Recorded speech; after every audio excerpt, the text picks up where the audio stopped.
Yesterday I posted a video comparing 3 Last Day on Earth type games that are very similar but have different nuances to what those development teams focus on. Today I'm comparing Last Day on Earth versus Prey Day Survival, and while they're still the same genre of game, these two games have a lot more differences than those other 3. In order to give a proper comparison of these two games, I'm going to compare them using these 8 categories. Each of these games have different strengths, and by understanding those strengths you should be able to get a good picture of what game best fits your desires. First, let's talk about graphics. This one's kind of easy for me. Last Day on Earth has way better graphics than Prey Day Survival. It has better images, better resolution, and a much faster gameplay frame rate. Some people have argued that Prey Day Survival is more enjoyable to them in this area because it has less lag, but while that may be true of someone with a low-end phone or of a previous version of Last Day on Earth, this is not true of Last Day on Earth's current version of update 1.8.7. Last Day on Earth may still have a little bit more lag than Prey Day Survival, but in the area of graphics using their current versions, Last Day on Earth blows Prey Day out of the water. Second, let's talk about balanced tiering. No matter how talented you are in Last Day on Earth, if you use SWAT gear and guns to farm for wood and stone, you will never gain enough resources to make up for what it costs you. Technically, you can't even build real guns yet in Last Day on Earth, but you get the point. If Bunker Alpha didn't give us so much SWAT gear, we would not be crafting very much of it because of the crazy amount of grinding required to craft it. However, even though it's expensive to do the research required to get higher tier items in Prey Day Survival, once you successfully research them, the price per durability of those items are sometimes just as affordable as the lower tier item, which makes it feel like you are actually advancing in the game. I haven't used a stone knife in over a week, and just recently I traded away 9 baseball bats because I realized that I was never going to need to use them again. I'm not to the point that I can only use guns yet, but I feel like I'm getting there. I definitely have enough machetes to last for a very long time. So by making a softer scaling system for higher tier items, getting resources you need gets easier and easier as you advance in the game. This brings us to the third category of grinding. Some of my subscribers have expressed that they think that Prey Day requires a lot of grinding. You are mistaken. You are probably just looking in the wrong place for items. If you look at my Prey Day Survival live streams and videos, you will see that even though I have a full-time job, a wife and 3 kids I spend time with, and I make videos, I was able to get every crafting table in the game within 8 days of starting the game. And now I'm able to craft for myself all of the highest tier items in the game. I promise you that that is not possible in Last Day on Earth. I'll be posting videos on how to get those items in Prey Day Survival soon, but I wanted to get these videos done first.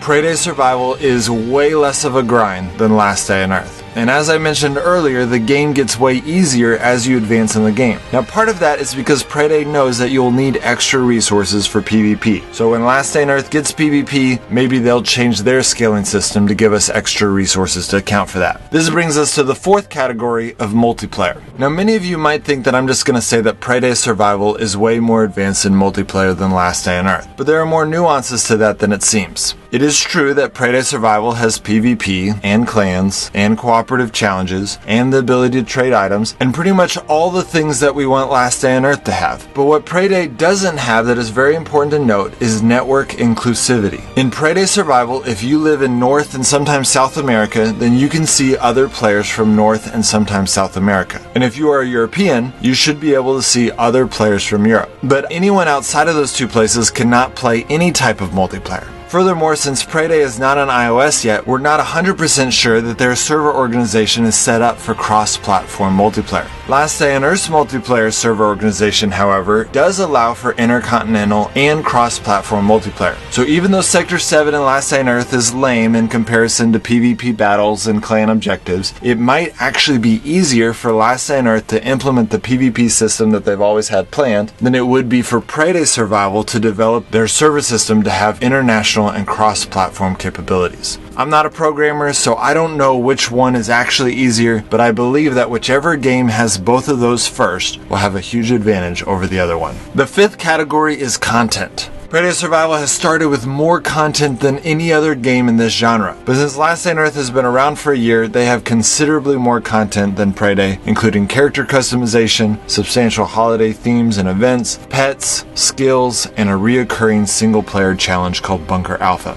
Even though you can craft all of the items and workbenches in Prey Day Survival, going all the way up to the highest gear, which is not possible in Last Day on Earth, there are still quite a bit more craftable items and workbenches in Last Day on Earth. The sixth category is storyline. Unlike Last Day on Earth, Prey Day Survival actually tried to come up with a story for the game. You start in a hospital and some notes reveal that you were experimented on and are now immune to the virus. You then find out the first time you die that something about the experiments they did in the hospital have made you seemingly immortal, which is why you keep showing up at your base with full health after you die. This is a nice touch, and maybe someday I'll read all of these notes, but so far they've not lured me in. So I would say that Prey Day Survival wins in this category because they have a storyline and Last Day on Earth does not. But I think it's important to note that Grimsoul Survival, which was made by the same company as Last Day on Earth, has an amazing storyline that ties in really well with the story. So even though Prey Day Survival wins in this category, I don't think it'd be that hard for Last Day on Earth to beat Prey Day in this area if Kafir reallocated some staff. The seventh category is free-to-play friendliness. This is not a difficult one to determine. Last Day on Earth has received a lot of flack from the community for not being super friendly to people who are free to play, and Prey Day Survival does not even currently have the option to spend money in the games. And as I mentioned earlier, I was able to get to the top within a couple weeks. So Prey Day Survival obviously blows Last Day on Earth out of the water in this category.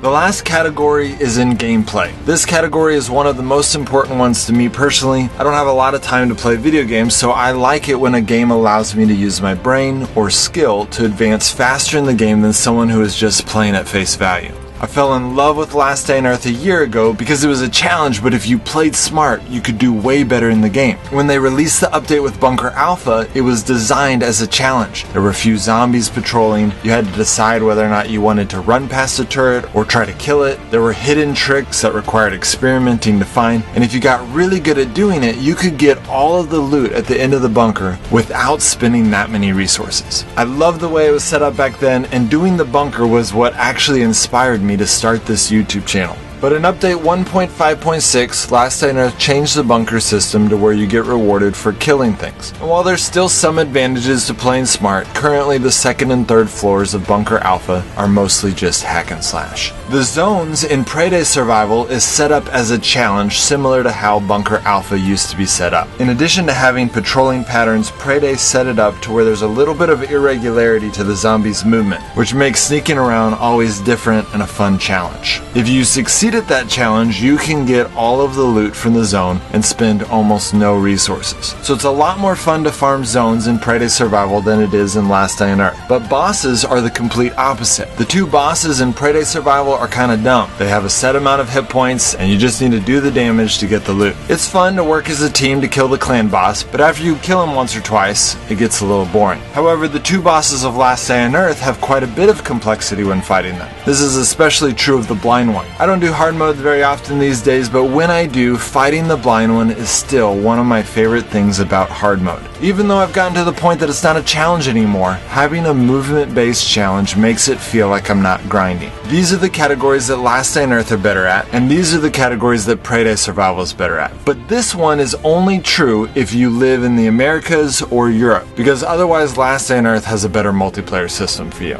Knowing these differences should help you decide which game you would rather play. Well, that's it guys, I hope that helps. If you can think of some differences between these two games that I did not cover in this video, please leave them in a comment below and I'll pin it so everyone else can see. Also, please don't forget to like this video if you did in fact like this video.